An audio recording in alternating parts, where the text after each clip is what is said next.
Olá, querido irmão, querida irmã, seja bem-vindo, seja bem-vinda. Sou o Padre Frei José, pároco da paróquia de Nossa Senhora das Mercês, Arquidiocese de Belo Horizonte, doutorando em Teologia Bíblica pela Faculdade Jesuíta de Filosofia e Teologia FAGE, bolsista FAPEMIG, Fundo de Amparo à Pesquisa do Estado de Minas Gerais.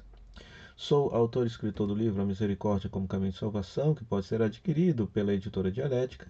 Sou membro do grupo chamado As Paulinas, que prepara os subsídios dos círculos bíblicos para os meses de setembro todos os anos, além de assessor bíblico da Escola de Teologia para Leigos da Diocese de Oliveira, Pio XII.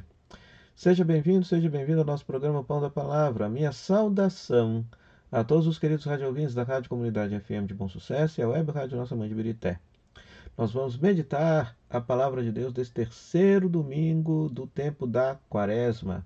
E aí nós temos Gênesis, capítulo 22, vários versículos do capítulo 22 do livro de Gênesis, depois Romanos, capítulo 8, versículo 31 a 34, Marcos, capítulo 9, versículo 2 a 10. Meditemos com alegria a santa palavra de Deus.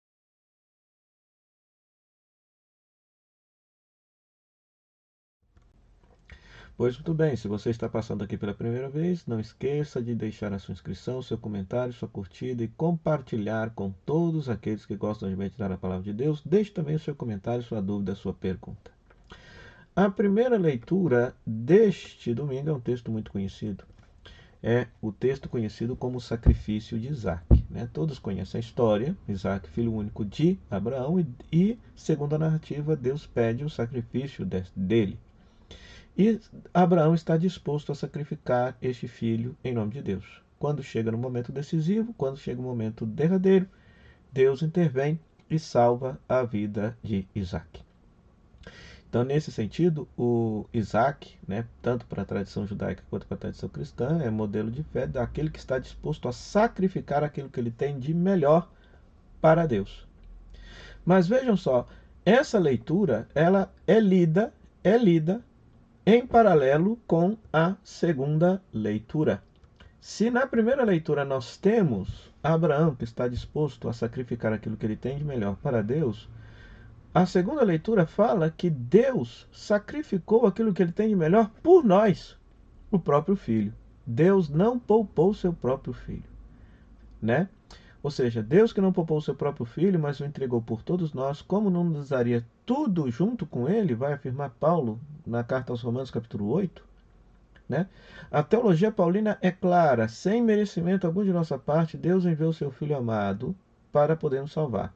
A prova de que Deus nos ama é que Deus enviou seu Filho amado quando nós éramos pecadores para nos salvar, para nos tirar do pecado e nos abrir de graça as portas do céu.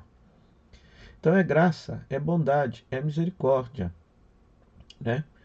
Então veja como se poderíamos ler assim, e a patrística de certa forma leu desta forma: se Abraão amava tanto a Deus que estava disposto a oferecer aquilo que ele tinha de melhor, Deus nos amou tanto que nos deu aquilo que ele tinha de melhor, seu próprio Filho para a nossa salvação. Para a nossa salvação. Então, quão grande é o amor de Deus por nós. E aquele que foi entregue por nós é o Filho de Deus, e por isso nós temos este Evangelho de Marcos, capítulo 9, versículo 2 a 10, que sempre vai nos colocar o Evangelho da Transfiguração. Sempre no segundo domingo da Quaresma, nós meditamos, rezamos o Evangelho da Transfiguração. Jesus sobe no alto do monte junto com Pedro, Tiago e João, é transfigurado por Deus, aparecem Moisés e Elias conversando com Jesus. Cada evangelho traz um detalhe diferente sobre este momento. Ora, o que foi a transfiguração de Jesus? A verdadeira transfiguração de Jesus foi a sua ressurreição, quando ele, ressuscitado dos mortos, entra na glória eterna de Deus. Essa é a verdadeira transfiguração de Jesus. No alto do monte, segundo a teologia patrística, Jesus antecipa para os discípulos um pouco da sua glória de ressuscitado. Aparece um personagem que é a nuvem, que simboliza Deus, e da nuvem Deus fala, né? Este é meu filho amado, escutai o que ele diz. Então nós somos chamados, interpelados nesse tempo de Quaresma a escutar aquilo que nosso Senhor Jesus Cristo diz para cada um de nós, pois ele é o Filho amado de Deus, enviado por Deus para poder nos salvar, É muito interessante porque Moisés e Elias simbolizam todo o Antigo Testamento. Moisés é patrono da Torá, Elias é patrono dos profetas. Ambos queriam contemplar a Deus face a face. Agora podem contemplar a Deus no rosto de Cristo, na pessoa de nosso Senhor Jesus Cristo, pois Cristo é o Filho amado de Deus, é o próprio Deus que se fez carne e habitou entre nós, e nele nós podemos contemplar a Deus. Agora cabe escutar que Jesus já tinha sido manifestado como Filho de Deus, já o fora desde o momento do seu batismo, mas agora o evangelista acrescenta mais uma ação. É necessário escutar, é necessário praticar aquilo que Jesus disse.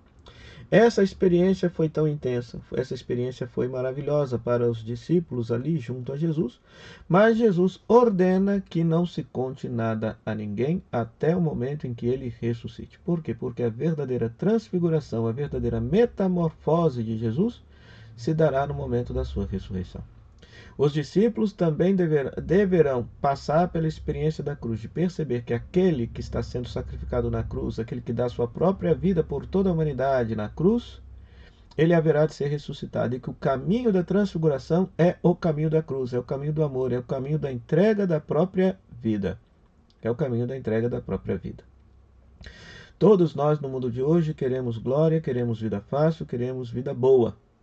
Mas Jesus nos ensinou que se nós quisermos ser transfigurados, ressuscitados, entrar na glória do céu, é necessário o caminho da cruz.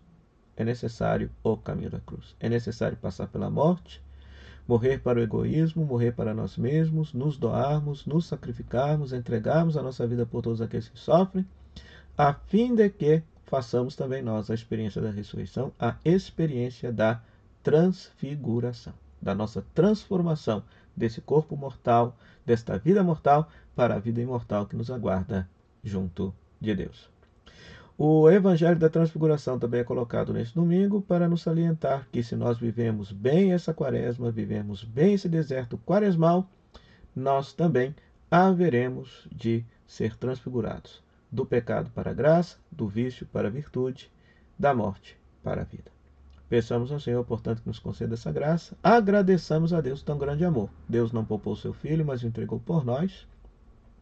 E esse Filho amado nos pede: escutemos e pratiquemos sua palavra, e haveremos de, desde já, experimentar um pouquinho da sua vida em nós, da transfiguração, desta nossa morte, desse nosso corpo, do pecado presente em nós, numa vida de santidade, numa vida de graça. O Senhor esteja convosco, Ele está no meio de nós. Que a bênção de Deus Todo-Poderoso, Pai, Filho e Espírito Santo, desça sobre você, sobre sua família e permaneça para sempre. Amém. Meu muito obrigado à Rádio Comunidade FM de Bom Sucesso e à Web Rádio Nossa Mãe de Birité, nossas parceiras da evangelização, pela audiência. A vocês, queridos rádio ouvintes e internautas, também pela sua audiência. Até o próximo programa, o Pão da Palavra, se Deus quiser. Tchau, tchau.